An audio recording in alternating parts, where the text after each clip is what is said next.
Hello everyone. So this video is going to be dedicated to significance of critical radius of insulation for hollow cylinders. So let us get started. Click on Model Wizard, then 2D, then Heat Transfer in Solids. Click Add.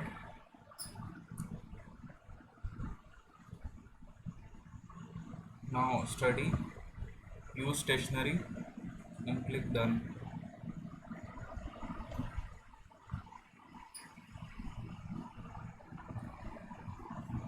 Convert the dimensions into centimeters.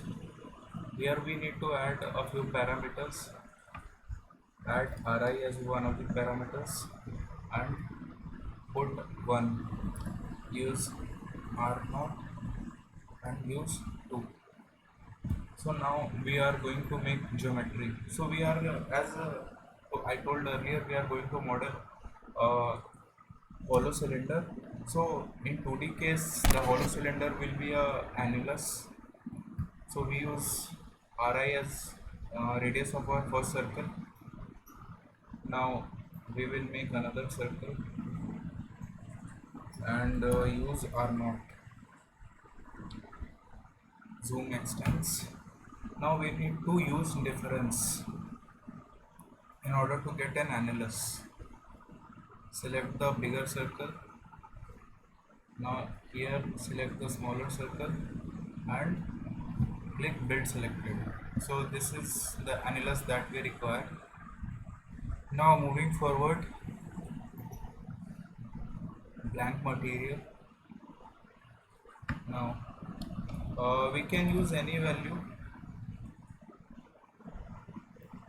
for particularly for rho and CP, and I'll be using 500 for this. Now one thing to note is that the critical radius of insulation for hollow cylinders is K by H, where K is thermal conductivity of the material and H is heat transfer coefficient of the external boundary that we would be subjecting it to. So I would be using the values of K and H such that I could show the results far better.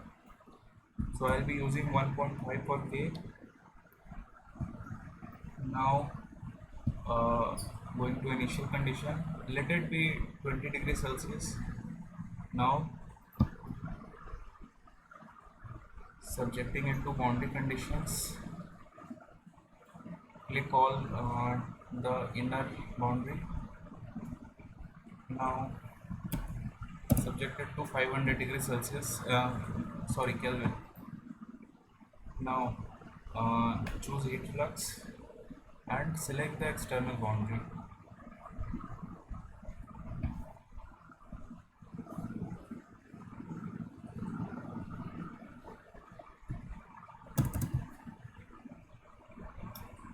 So I am using 100 here. So that would give us K by H equal to 1.5 by 100. So equal to that would be in meters. So we will be getting 1.5 centimeter. So that critical radius of insulation would be somewhere between 1 and 2, as we have chosen the radius. Now going to mesh, we need to add parametric study. We will choose R0. Now add from 1.1 to 2.0, 1.4, 1.5, 1.6, 1.7, 1.8, 1.9, 2.0. So now we are ready to go. Click compute.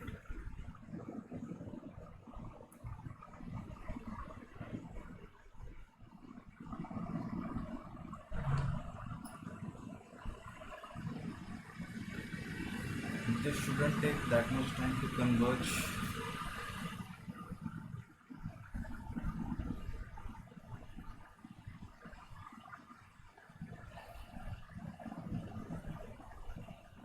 So this is what we got, but we are interested in something else. Click derive values. use average and then go to surface average, sorry, uh, delete it, use line average. Now click all the external boundary. You may also use internal boundary, that wouldn't matter. Now click uh, use this solution too, as it is parametric solution. So click evaluate. So this is the sorry, there was something I forgot to add. Use normal conductive heat flux. Now here this value would be giving us the heat flux. So if we multiply this with R naught divided by 100, so this would be giving us heat per unit length of the cylinder. So click evaluate. So this is the value that we got.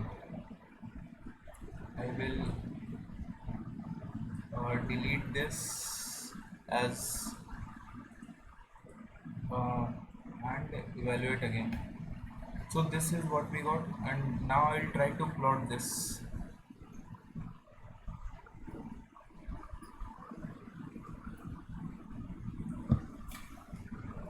So as you can see, the heat uh, first increases with R naught and then decreases.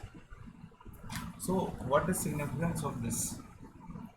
We can we know that if there is a cylinder and we need to provide insulation over this, then we should not blindly insulate it. Rather this is because when we increase the thickness of the insulation, the convective heat transfer that is occurring with the ambient air, that would also increase. So rather we need if we are in this region, then it is okay.